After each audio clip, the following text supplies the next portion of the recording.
为什么会生气呢？王一博自己也不知道，可能是一直以来积累的情绪到达了临界值，遇到绯闻热搜这根导火索，瞬间被引爆了。他也知道自己只是在无理取闹，却停不下来。专挑扎心的话说，看着肖战被激怒到忍无可忍的样子，只觉得痛快。他扎自己的心，自己凭什么不能扎回去？化妆间里，他说那些话四舍五入等同于告白，是下了多大的决心，用了多少勇气。但是肖战呢，轻飘飘就避开了话题，永远是这样。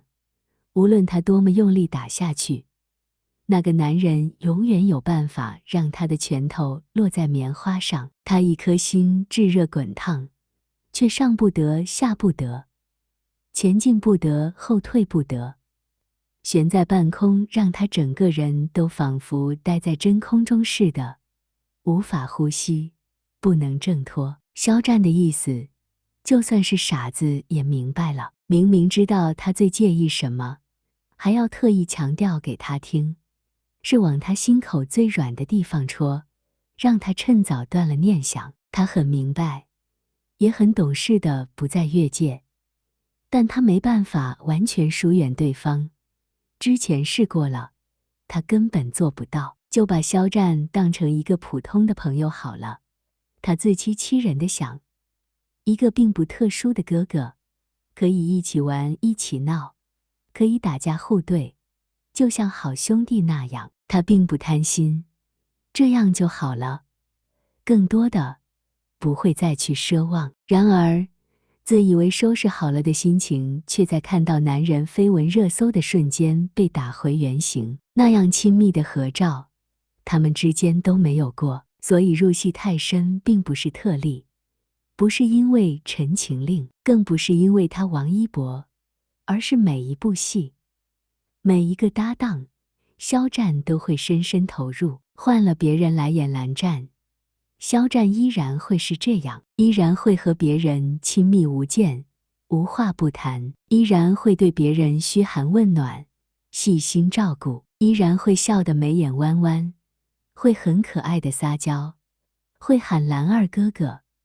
如春风拂面，又予取予求。所谓的入戏太深，其实从来跟他王一博没什么关系。想到这些，他就无法控制的发怒，忍不住的嫉妒，但嫉妒谁他自己也不知道，只是再次感受了拼命挥拳也打不到人的挫败和恼怒。虽然如他所愿，肖战也被惹毛了，但痛快只存在了短短一瞬。他转身走开，心里只留下更深的失落与悲哀。失落于无论他怎样发疯，总归是没有可能；悲哀于明明知道不可能，也还是无法割舍。吃午饭的时候，他又蹭过去和肖战坐在一起。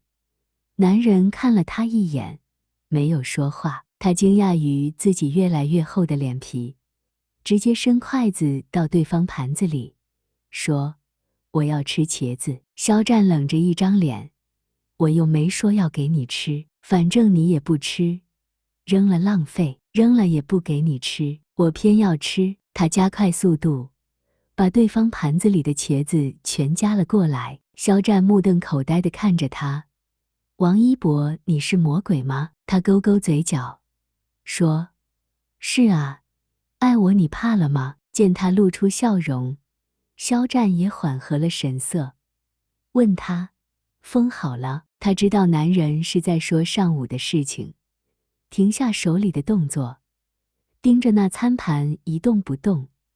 过了一会儿，终于低声说：“对不起。”肖战明显一怔，似乎没料到向来嘴硬的他认错认得那么爽快，一时间竟也不知道说什么，只是低低哼了一声，重新安静吃饭。外头起了风，像是要下雨。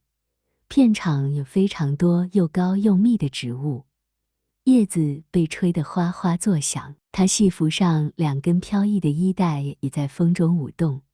肖战似乎觉得好玩，将那2根带子系在了一起，还打了个蝴蝶结在上头，笑着喊他：蓝湛，你看。他一转脸就看到那双漂亮的眼睛，眼仁又黑又亮，透着细碎的光，让他有瞬间的恍惚。突然想到很久以前第一次遇见，看着他笑得温温柔柔，明眸皓齿，莫名的紧张，想多看一眼，又怕被镜头发现。录完节目 ，X9一行人来跟他们道别，他站在哥哥们身后，才敢偷偷地认真看他，就像是小时候对着橱窗里心爱的昂贵玩具，不敢开口要求，只是远远看着，似乎这样就已经十分满足。没想过能再见到他，更没奢望过更深的缘分。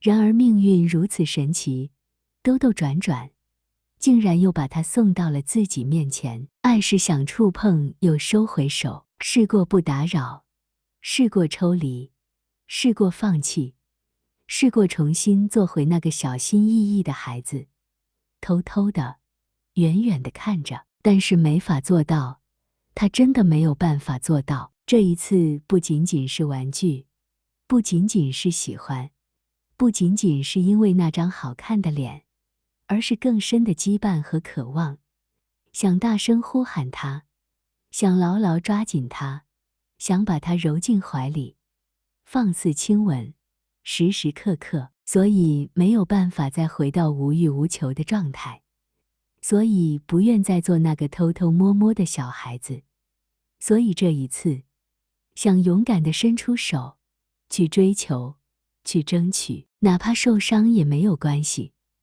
哪怕被拒绝，被推开，被扎心都没有关系。他没什么别的本事，最拿手的就是坚持。他也没什么别的特质，只是执着而已。肖战还在玩那2根衣带，他突然出手，牢牢抓住了对方手腕。战哥，他看到对方错愕地抬起头，而他仍然静静坐在那里，仿佛只是在说一些平常话语。你眼里那颗闪亮的星星，也想要去追寻更暖的光，等他追到了，我再告诉你。